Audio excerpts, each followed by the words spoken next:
Good morning, dear students. Today we will start the revision of our new chapter, that is chapter number 3, synthetic fibers and plastics. In this chapter we will study about the monomers and polymers, natural and synthetic polymers, properties and uses of synthetic fibers, natural and synthetic fibers, plastics. So let's start our chapter. Amit is planning a holiday in Assam in May, which happens to be the monsoon season there. It rains heavily in the monsoon. What type of clothes should he pack for his trip?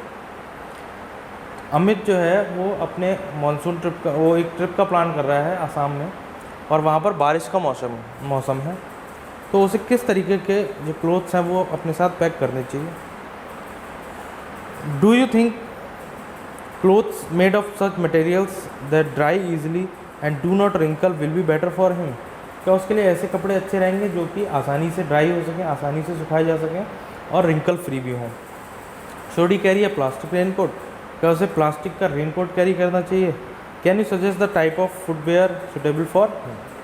तो ये बातें हमें बतानी. Suppose कोई monsoon में जा रहा है तो उसके पास उसके पास एक तो अम्ब्रेला होना चाहिए, ही मस्ट हैव रेनकोट होना चाहिए उसके पास, और प्लास्टिक शूज़ होने चाहिए which can prevent him from the water. In the previous classes you have learn about various natural fibres obtained from plants and animals.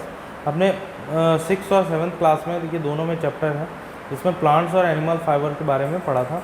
Plant fibre which are obtained from plants like jute, cotton, and animal fibres which are obtained from animals like wool which is obtained from sheep, silk which is obtained from silkworm. The other fibres called man made fibres.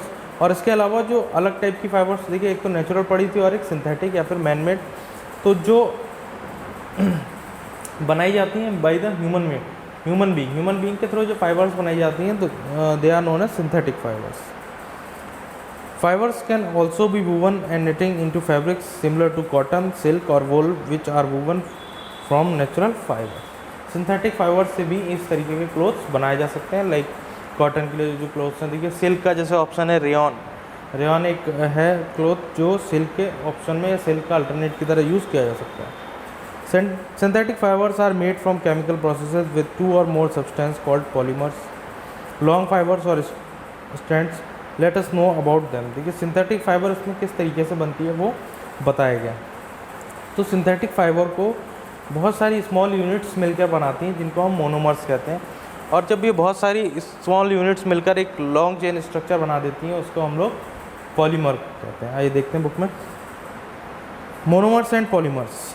Fibres are fine thread like structures. All the fibres are made up of small unit called monomers. सभी fibre छोटी छोटी small unit से मिलकर बनी होती है जिनको monomers कहा जाता है. And these are chemical substances. Thousands of monomers join together to form large unit called polymer. बहुत सारे मोनोमर मिलकर एक पॉलीमर यूनिट बनाते हैं. The word polymer means unity, poly means many, mers means units. तो पॉली का मतलब many हो गया और यूनिट्स का मतलब मर्स का मतलब हो गया है यूनिट्स. तो बहुत सारी जब यूनिट मिल जाती हैं तब पॉलीमर बनता है, और जब एक ही यूनिट होती है तो वो सिंगल यूनिट जो है वो मोनोमर कहलाती है. देखिए इसमें न्यू वर्ड में मोनोमर दे रखा है. Single molecules that join together to form polymer. एक जो सिंगल मॉलिक्यूल जो पॉलीमर बनाने के लिए ज्वाइन हो रहा है that is called monomer. The process of joining together of monomers to form polymer is known as polymerisation. Polymers का जो बनने का प्रोसेस होता है, पॉलीमर देखिए कैसे बनता है, बाय कंबाइनिंग मोनोमर. तो इस प्रोसेस को हम लोग कहते हैं polymerisation. Monomers join in 2 different ways to form a polymer. 2 तरीके से जोड़ता है. देखिए when a monomer combine in a linear fashion making like a long chain they are form a linear polymer. इसमें देखिए डायग्राम दे रखा है, ए डायग्राम. जब सीधे सीधे जुड़ जाता है तो लीनियर पॉलीमर कहा जाता है, और जब क्रॉस लिंक में देखिए when monomer join in cross link arrangement forming side chain they form a cross link polymer. ये 2 तरीके के पॉलीमर दे रखे हैं, ए और B. You can see this in the diagram. Now natural and synthetic polymers.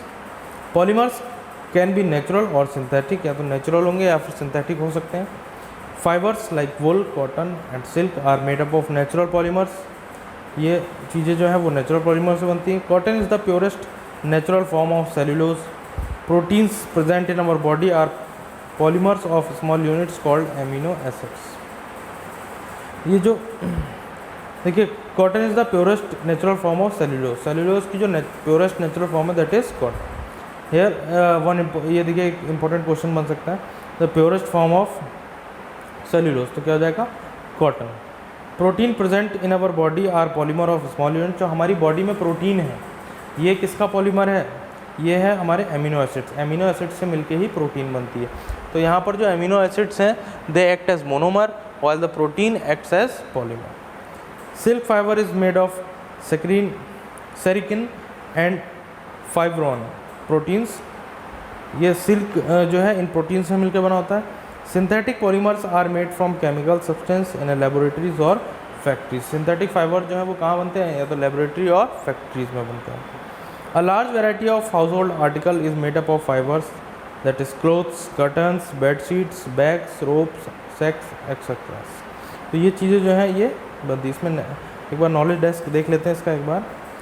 Cellulose is a naturally occurring polymer, it consist of thousands of glucose molecule. अब जो cellulose है देखिए यहाँ से पता चल रहा है किससे मिलकर बन रहा है, ग्लूकोज से। तो यहाँ पर जो मोनोमर यूनिट है वो कैसे कौन हो गया, glucose. Molecules join together to form a long chain, natural fibres like cotton and jute are made up of cellulose. So now we are on the page number 43. Properties and uses of synthetic fibers. What are the properties and what are the uses of synthetic fibers? Now rayon is the first synthetic fiber produced artificially. जो पहला artificially fiber produce किया गया था that was rayon. It is obtained from cellulose which is extracted from wood pulp. wood pulp जो पेड़ की छाल होती है उससे जो cellulose निकलता है उससे इसको बनाया गया। Though rayon is obtained from a natural polymer, it is considered a natural fiber because cellulose needs extensive chemical treatment to form rayon. देखिए बन तो wood pulp से रहा है, मतलब किसी नेचुरल चीज़ से रहा है, but although still it is a synthetic fiber. Why? Because it requires a lot of treatment, lot of chemicals. बहुत सारे chemicals की ज़रूरत होती है इसको बनाने में। Rayon has been producing since 1880s in France. It was developed as a cheap alternative to silk fiber. It is also called artificial silk as it has silk appearance. Rayon का जो production है वो सबसे पहले कहाँ start हुआ था, France में। अभी मैंने बताया था कुछ देर पहले कि रेयन जो है वो सिल्क का अल्टरनेटिव भी है, और जो ओरिजिनल सिल्क है that is very costly, so rayon can be used in the place of silk. What are the properties of rayon? Rayon a good observant, does not shrink, अच्छा absorbent होता है, तो we can wear it in summer also. It is cool to wear and it drives well. It can be easily dried in variety of colours, आसानी से कई colours में dry किया जा सकता है। Now what are the advantage and uses of rayon? It is cheaper to produce as compare to natural fibres, दूसरे नेचुरल फाइबर्स के कंपेरिजन में इसको प्रोड्यूस करना चीप है, सस्ते में होता है। It can be easily mixed with other fibres like cotton और वूल। इसको देखिए कुछ कपड़े होते हैं वो प्योर एक फाइबर के नहीं बने होते हैं, उनमें मिक्सचर होता है कई सारे फाइबर्स का, तो इस तरीके से ये रेयन को हम इजीली एडजस्ट कर सकते हैं दूसरे क्लॉथ्स के साथ। It is widely used in textile and carpet industries. It is also used in making bandage. So these are the advantages of rayon. So thank you very much dear friends. In the next topic we will start from nylon.